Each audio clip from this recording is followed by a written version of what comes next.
मंगलाचरण किया और मंगलाचरण के बाद दर्शन करिए, भगवान शंकर ने मां पार्वती को धन्यवाद दिया। क्या कहा? धन्य धन्य गिरिराज कुमारी। यहां शंकर जी ने 2 बार धन्य कहा। कितनी बार? 2 बार। एक बार से मां प्रसन्न नहीं होती, हो जाती ना, तो 2 बार क्यों कहा? पहली बार धन्य मां पार्वती के पिताजी को दिया, गिरिराज कुमारी। यहां भवानी भी बोल सकते थे, शैलजा भी बोल सकते थे, पार्वती भी बोल सकते। क्या बोले? गिरिराज कुमारी। हे भवानी, जिस प्रकार आपके पिता धन्य है, उनकी बेटी होकर आप भी धन्य है। धन्य धन्य गिरिराज कुमारी। मां ने कहा, प्रभु आप मुझे क्यों धन्यवाद दे रहे हैं? बाबा बोले, आज मेरे ऊपर जैसा उपकार आपने किया है, ऐसा उपकार भवानी आज तक किसी ने नहीं किया। मां ने पूछा, मैंने कौन सा उपकार कर दिया? बाबा बोले, आपने पूछे हु रघुपति कथा प्रसंगा। आपने मुझसे रघुनाथ जी की कथा के प्रसंगों को पूछा है। आपको पता है ये राम जी की कथा क्या है? मां बोली, कथा है। बाबा बोले, कथा तो है, लेकिन उसके अलावा भी कुछ है। शंकर जी बोले कि मेरी जटा से देखिए गंगा निकली है। गंगा कहां से निकली है? शंकर जी की जटा से। और जो जटा से गंगा निकली है, वो गंगा गोमुख से प्रारंभ हो करके और बंगाल के आगे गंगा सागर तक गई है। आप जानते हैं ना, उत्तराखंड में बही। उत्तराखंड से किस राज्य में गई? उत्तर प्रदेश में। उत्तर प्रदेश से कहां गई? बिहार में। बिहार से कहां गई? बंगाल में। बंगाल से गंगा सागर में जाके मिल गई। मध्य प्रदेश में गंगा जी मिलेंगी का? कहिए। आप कितना भी सिर पटक लीजिए, मध्य प्रदेश में गंगा जी मिलने वाली नहीं है। हम आपको बताऊं, हमारे बिहार में कवि हुए, श्रृंगार रस के बड़े अद्भुत कवि हुए, पूज्य श्री विद्यापति जी। मिथिला क्षेत्र में, सरकार तो जानते होंगे, श्रृंगार रस के अद्भुत कवि हुए विद्यापति जी। आपको सुनकर आश्चर्य होगा, भगवान शंकर उनके यहां नौकर बन के रहते थे। उनका नाम था उगना। शंकर भगवान का क्या नाम था? उगना। साक्षात महादेव उनके घर में नौकर बन के रहते थे, विद्यापति जी के घर में। मिथिला क्षेत्र की बात है। अब उनको कैसे पता चला महादेव है? एक बार जंगल में जा रहे थे विद्यापति जी, साथ में उगना भी थे। तो विद्यापति जी को प्यास लग गई। प्यास लग गई तो बोले, उगना पानी लेके आ लोटा में। तो लोटा लेके भगवान शंकर ही थे, आगे बढ़े, आंखों से थोड़ा ओझल हुए, अपनी जटा खोल करके और उसी से धार निचोड़ करके गंगा जी का लोटा का पानी लेके पहुंच गए। बोले, इतनी जल्दी लेके चला आया? तो बोले, बगल में ही तो पानी मिल गया। विद्यापति जी जैसे जल पान किए, बोले, अरे तो गंगा जल है, यहां गंगा जल कैसे आ गया? अब तो भगवान शंकर फंस गए। बोले, नहीं, चल मुझे दिखा, तू कहां से जल ले आया है? तो गंगा जल है ये। जब बहुत जिद कर दिए तो भगवान शंकर अपने रूप में प्रकट हो गए। विद्यापति जी उनके चरणों में गिर गए, प्रभु। तो भगवान बोले, आपकी रचनाएं मुझे बड़ी अच्छी लगती हैं, तो उन पदों को सुनने के लिए मैं आपके घर में गुना बन करके बैठा हूं। लेकिन शंकर जी ने कहा कि यदि आपने मेरे बारे में किसी को बताया, मैं उसी दिन आपको छोड़ के चला जाऊंगा। और महादेव उगना बन के उनके घर में रहने लगे।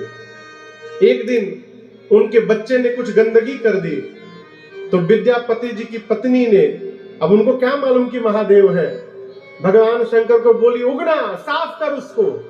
विद्यापति जी सुने, बोले, अरे महादेव है वो। और जैसे बोले महादेव है, बाबा चले गए। चले गए। उन्हीं के वियोग में विद्यापति जी का प्राण चला गया। बड़ा प्रसिद्ध पद है, उगना रे मोर कतः गेल। अद्भुत महापुरुष हुए। तो मैं क्यों सुना रहा हूं आपको, विद्यापति जी का जब प्राण निकलने को हुआ ना, तो हुआ कि गंगा जी के तट पर लेके चला जाए उनको। तो लोग खाट पर भर उठा करके उनको गंगा तट पे लेके जाने लगे। जब आप कभी बिहार जाइएगा तो वहां एक समस्तीपुर जिला है, पटना के आगे। समस्तीपुर जिले में एक रेलवे स्टेशन नाम है विद्यापति नगर, वही तो गंगा जी बगल में है, उसका नाम है विद्यापति नगर। जब वहां तक पहुंचे विद्यापति जी, तो लोगों को बोले कि खाट यहीं रखो। तो लोग बोले गंगा जी बहुत दूर है अभी। तो विद्यापति जी बोले, मैं गंगैया के लिए इतना दूर चला आया, क्या गंगैया मेरे लिए यहां तक नहीं आ सकती है? मेरे भजन में शक्ति होगी तो वो यहीं आएगी। और आपको बताऊं, वहां से गंगा जी बहुत दूर थी। गंगा जी की धारा टूटी और धारा बह करके आई, और जहां पर वो थे फिर उनको लेकर गंगा जी चली गई। आज भी वहां से गंगा जी प्रवाहित है। ये भजन की शक्ति है। मध्य प्रदेश में गंगा जी नहीं मिलेंगी, उनके लिए आपको काशी जाना पड़ेगा, प्रयाग जाना पड़ेगा, पटना जाना पड़ेगा, कहो बलिया जाना पड़ेगा, यूपी में जाना पड़ेगा। लेकिन शंकर जी बोले, देवी आज मेरी जिह्वा से जिस गंगा को आप प्रकट कराने के लिए आई हैं, ये गंगा केवल गोमुख से गंगा सागर तक नहीं बहेगी, ये गंगा मध्य प्रदेश के निवाड़ी के पूछी करगुआ गांव में भी बहेगी, पूरी धरती पर बहेगी। सकला लोक जग पावनी गंगा। यहाँ पिछले 3 दिनों से गंगा बह रही है, इसलिए जितना समय निकल सके हरे राम कथा गंगा सुगम बही जाए, हे माँ को नहाए। राम कथा गंगा सुगम बही जाए, हे माँ को नहाए। राम कथा गंगा सुगम बही जाए, हे माँ को नहाए। राम कथा गंगा सुगम बही जाए, हे माँ को नहाए। बड़ भागी नहाए, को नहाए बड़ भागी नहाए, को नहाए बड़ भागी नहाए, को नहाए बड़ भागी नहाए। श्री राम कथा गंगा सुगम बही जाए, हे माँ को नहाए। राम कथा गंगा सुगम बही जाए, हे माँ को नहाए।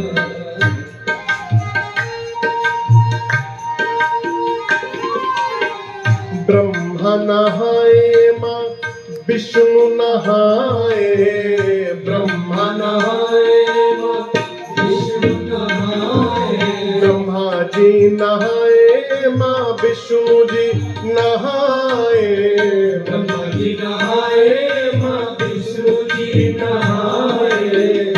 भोले बाबा नहाए अपन डमरू बजाए, हे माँ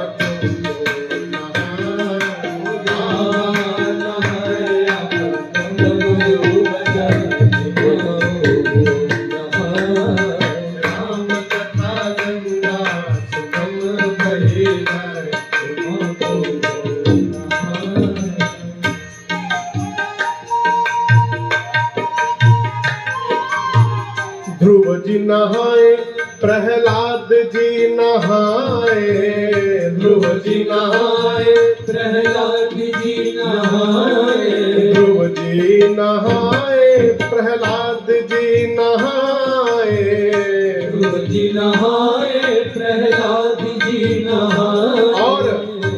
और नारद नहाए अपन बीड़ा बजाए, हे माँ को नहाए। नारद नहाए अपन बीड़ा राम कथा गंगा सुगम बही जाए, प्रेम को नहाए।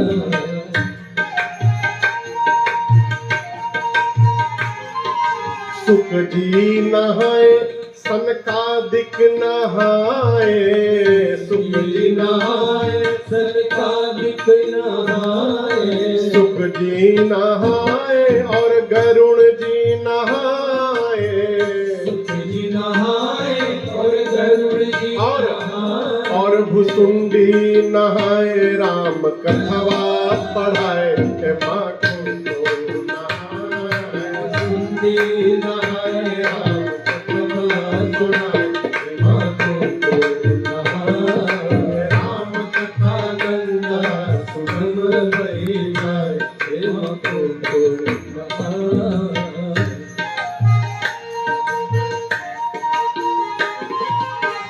श्रोता नहाए साथी नहाए, श्रोता नहाए और साथी नहाए, आयोजक नहाए यजमान नहाए, आयोजक नहाए यजमान नहाए, और राजन नहाए राम कथवा को गाए, हे माँ को नहाए। राजन नहाए राम कथवा को गाए, हे माँ को नहाए। राम कथा गंगा सुगम बही जाए, हे माँ को